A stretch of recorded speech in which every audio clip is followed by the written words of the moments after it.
fix PDFs opening in Chrome instead of Adobe Reader. In this video I will show you few solution to fix the problem.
Solution 2.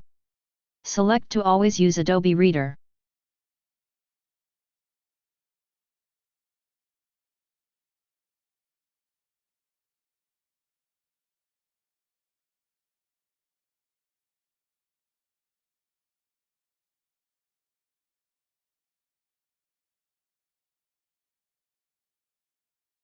Solution 3.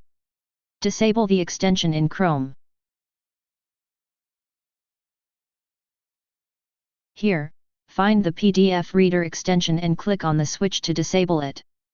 Note that this applies to any other extensions that are designed to open/edit PDF files.